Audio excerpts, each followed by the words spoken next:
Adelaide की सुबह सुबह दोस्तों, और ये शुरुआत जो है, सुबह की शुरुआत ही है बारिश की बूंदों से हो रही है। हल्की हल्की फुहारें हैं, एकदम हल्की हल्की, लेकिन कोई बड़ी बात नहीं है कि ये फुहारें बढ़ेगी। तो ये सुबह के एडिलेड के सुबह की एकदम सुबह की तस्वीरें हैं।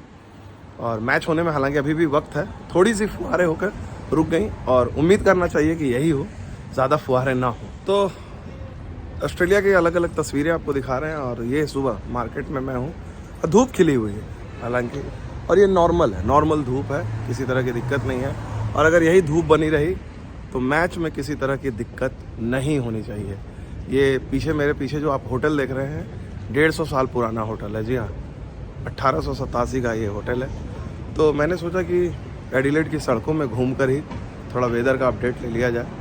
तो सुबह सुबह तो यहाँ पर जैसे आपको बताया कि हल्की सी बारिश हुई थी, लेकिन उसके बाद बारिश रुक गई और काफ़ी मौसम काफ़ी सुहाना है, नॉर्मल डे लग रहा है। और कल के मुकाबले आज हवा भी कम चल रही है, ठंड उस तरह से नहीं है, लोग अपने अपने ऑफिस जा रहे हैं, काम में किसी तरह की दिक्कत नहीं हो रही है। तो मनाइए, ऐसा ही रहे शाम तक में, क्योंकि मैच तो शाम का है, यहाँ का रात का है।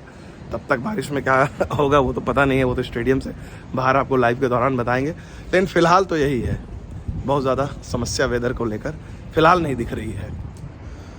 तो दोस्तों, मैंने आपको वेदर के बारे में बताया। और ये बगल में ये टीम इंडिया का होटल है, बहुत ज़्यादा दूर नहीं है, बगल में एडिलेड ओवल भी है। और लोगों को यही, आप लोगों को सबको लग रहा है कि वेदर क्या होगा, प्लेइंग 11 क्या होगी, इस मैच में क्या होगा। तो मैं सबसे पहले वेदर के बारे में तो आपको बता ही चुका हूं और आगे आपको अपडेट दूंगा। लेकिन प्लेइंग 11 के बारे में, अब इंडिया को कल मैंने जो नेट प्रैक्टिस सेशन देखा, थोड़ा सा कंफ्यूजन है कि इंडिया को, और ये कंफ्यूजन मुझे भी है और टीम में मैनेजमेंट को भी हो गया। अब कंफ्यूजन नंबर 1 ये है कि दिनेश कार्तिक खेलेंगे या नहीं खेलेंगे। दिनेश कार्तिक को जिस तरह से बैक किया जा रहा है, उनकी चीज़ें कल वो नेट्स पे आए प्रैक्टिस की, उस लिहाज से तो लग रहा है खेलेंगे। लेकिन द्रविड़ ने कहा कि हम इस पर कॉल लेंगे। तो हो सकता है ऐसे प्रिकॉशनरी मेजर कि वो दिनेश कार्तिक को शायद रेस्ट दिया जाए कि वो बेटर ढंग से रिकवर करें, ऋषभ पंत को मौका दिया जाए। केएल राहुल को लेकर सवाल चल रहे थे, तो वो तो राहुल द्रविड़ ने कह दिया। तो मुझे तो नहीं लग रहा है, दिख रहा है कि भाई केएल राहुल को किसी भी तरह से ड्रॉप किया जाए। मैं बहुत चौंकाने वाली बात होगी। तो केएल राहुल के लिए हालांकि बड़ा मुश्किल हो जाएगा अगर इस मैच में भी अगर केएल राहुल ना चले। और चुनौती आसान नहीं होगी, क्योंकि केएल राहुल का सामना होगा मुस्तफिजुर रहमान, तस्किन अहमद, बांग्लादेश के जो तेज गेंदबाज हैं। तस्किन अहमद बहुत ही शानदार गेंदबाजी की है इस टूर्नामेंट में, लगातार बैक टू बैक 2 बार उन्होंने मैन ऑफ द मैच का खिताब हासिल किया है। तो आसान नहीं होगा केएल राहुल के लिए। आसान तो विराट कोहली और रोहित शर्मा के लिए भी नहीं होगा। लेफ्ट आर्म जो कप्तान है शकीबुल हसन, उनके खिलाफ T20 इंटरनेशनल में विराट और रोहित का रिकॉर्ड बहुत अच्छा नहीं रहा है। उनके स्ट्राइक रेट करें या एवरेज की बात करें तो वो एक चैलेंज होगा इंडिया के हिसाब से। इंडिया का एक और चैलेंज होगा कि भाई आप आर अश्विन को क्या करें। आर अश्विन को पिछला मैच उनका बहुत अच्छा नहीं रहा था, लेकिन जिस तरह से अश्विन ने प्रैक्टिस की और जिस तरह से उससे पहले भी विक्रम राठौड़ ने कहा था कि किस तरह का वो विकल्प देते हैं बैटिंग में। और बांग्लादेश के खिलाफ लेफ्ट आर्म में बहुत ज़्यादा है और अश्विन का रिकॉर्ड बहुत अच्छा है। तो आप सिर्फ एक बैड परफॉर्मेंस के बाद अश्विन जैसे सीनियर खिलाड़ी को आप हटाना चाहेंगे? मुझे लगता नहीं, खासतौर पे ये देखते हुए कि न्यूजीलैंड के खिलाफ जो वाइट बॉल सीरीज़ है या आगे की सीरीज़ है, उसमें क्लियर कट है कि अश्विन के लिए अब आगे शायद T20 इंटरनेशनल में वो सोच नहीं रहे हैं सेलेक्टर हों या कप्तान कोच। तो आप इस टूर्नामेंट में अश्विन को लेकर आए हो तो यहाँ पर आप सारे मैच खिलाना चाहोगे। 1 मैच उनका खराब रहा है तो वो तो होता है, लेकिन पाकिस्तान के खिलाफ उसमें उन्होंने बड़ा अच्छा खेल दिखाया था, खासकर बैटिंग करते हुए, गेंदबाजी करते हुए। तो एक सवाल रहेगा। लेकिन दूसरा चीज़ है कि भाई आप चाहल को कितना इग्नोर करोगे, क्योंकि युजवेंद्र चाहल ने नेट्स पे भी अच्छी गेंदबाजी की और उनका रिकॉर्ड अगर देखा जाए, बांग्लादेश जो है रिस्ट स्पिनर, लेग स्पिनर के खिलाफ स्ट्रगल करते हैं। तो वो एक टेम्पटेशन भी रहेगी कि यार चाहल को ले आया जाए। तो क्या टीम इंडिया ये सोच सकती है कि चलो कुछ नहीं, इस मैच में हम चाहल को आजमा लेते हैं, एक मैच हम बांग्लादेश के खिलाफ देखते हैं, चाहल को देखें। तो उसकी संभावना है, पोटेंशियल है। और अगर टीम इंडिया ये फैसला जो है, जिस तरह की राहुल द्रविड़ ने कहा, ग्राउंड पे जाकर पहुंचने के बाद लेगी, लेकिन इसको रूल आउट नहीं किया जा सकता है। एक और संभावना उसमें भी टीम इंडिया फंसी हुई है, वो है दीपक हुडा को लेकर। दीपक हुडा को पिछले मैच में खिलाया गया इसलिए कि batting purely as a batsman batting मजबूत की गई, अक्षर पटेल को हटाया गया। लेकिन अब क्या दीपक हुडा से ऑब्वियसली अनफेयर होगा कि एक मैच में गए 19 रन बनाना, अगर आप उनको ड्रॉप करते हो वो बड़ा अनफेयर होगा, क्योंकि हुडा की पोजीशन जो है वो तीसरे नंबर पर बैटिंग करने की है, वहाँ पर विराट कोहली बैटिंग कर रहे हैं, उनसे आपने गेंदबाजी भी नहीं कराई, तो एक मैच के बाद आप तुरंत हटा देंगे। तो मेरे ख्याल से हुडा के साथ परसिस्ट करना चाहिए टीम को। लेकिन दुविधा ये होगी कि बांग्लादेश के खिलाफ बांग्लादेश जो है लेफ्ट आर्म स्पिनर के अगेंस्ट भी स्ट्रगल करता है, अक्षर पटेल को टेम्पटेशन रहेगा उनको लेकर आया जाए।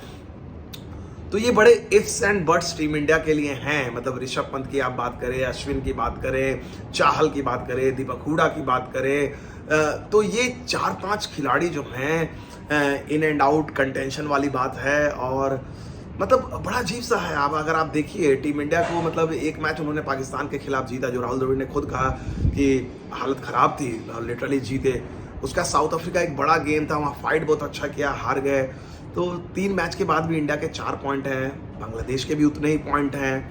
मतलब अगर बांग्लादेश ने हरा दिया, मतलब ऐसा नहीं है कि नहीं हरा सकते हैं, ये अलग बात है कि आप लोग बोलेंगे अरे यार बांग्लादेश ने तो वर्ल्ड कप में इंडिया को हराया ही नहीं है, और रिकॉर्ड भी बहुत अच्छा है, 11 मैच खेले हैं, आज तक बांग्लादेश ने सिर्फ एक बार ये हराया है। लेकिन वो हार भारी पड़ सकती है अगर इंडिया यहाँ हार जाए, क्योंकि हर किसी को याद है 2007 वर्ल्ड कप, जो वनडे वर्ल्ड कप हुआ था वेस्ट इंडीज में, उससे पहले भी बांग्लादेश ने इंडिया को वर्ल्ड कप में वनडे इंटरनेशनल बहुत ज़्यादा मैचेस में हराए नहीं थे, लेकिन उस मैच में हराए तो बाहर हो गए।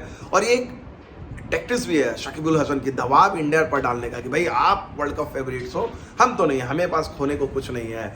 लेकिन बांग्लादेश की जो बैटिंग है, बैटिंग एक कंसर्न होगी, और इंडिया की बॉलिंग जो होगी उनके लिए बड़ी चैलेंज होगा, क्योंकि इंडिया का अगर आप देखा जाए, इंडिया के तेज गेंदबाजों जिनको एक कमज़ोर कड़ी माना जा रहा था, क्या उन्होंने बॉलिंग की है।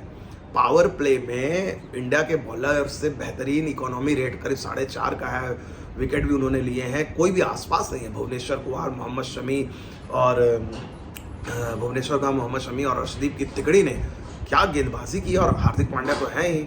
तो कुल मिलाकर ये चौकड़ी जो है बांग्लादेश के लिए बहुत ही परेशानी का सबब हो सकती है।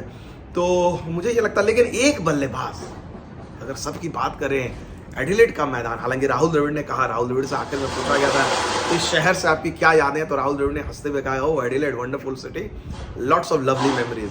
लेकिन राहुल द्रविड़ से भी ज़्यादा यादगार जो लम्हे हैं विराट कोहली के हैं। ये शहर अगर कहा जाए, इस शहर से विराट कोहली को इश्क है, ऑस्ट्रेलिया से तो इश्क है ही उनको, इस शहर से भी अगर उनको इश्क है तो ज़्यादती नहीं होगी ये कहना, एग्जैजरेशन नहीं होगा, क्योंकि एडिलेड में विराट कोहली के 5 इंटरनेशनल 100 हैं। जी हाँ, 5। मतलब पहले टेस्ट मैच में जो उन्होंने कप्तानी की थी, धोनी छोड़ गया था, तो बैक टू बैक उन्होंने दोनों इनिंग्स में 100 किया था एडिलेड में। इसके अलावा वनडे में भी इन्होंने किए हैं। तो विराट कोहली के लिए एडिलेड का ग्राउंड जो है एक तरह से कोटला से ज़्यादा बेहतर, जो उनका होम ग्राउंड है, या आरसीबी कह ले बैंगलोर, उससे ज़्यादा बेहतर ग्राउंड है जहाँ उन्होंने जम के रन बनाए हैं। तो क्या विराट कोहली का जो लव अफेयर चल रहा है इस ऑस्ट्रेलियन दौरे पर, किस तरह से उनको क्राउड का सपोर्ट मिल रहा है, एडिलेड में भी जारी रहेगा, दिखाएंगे हम आपको लाइव में। तो फिलहाल मेरे साथ इतना ही। मौसम साफ है, सारी चीज़ें हमने आपको प्लेइंग 11 की बता दी है। चलिए, मुलाकात होती है जल्दी स्टेडियम में लाइव में। लाइक कीजिए, सब्सक्राइब कीजिए, और कोहली वाली वो आप लोगों ने बताई नहीं, आप लोगों को कैसी लगी स्टोरी। जी हाँ, नेट्स में जब उन्होंने मुझे बुलाया था।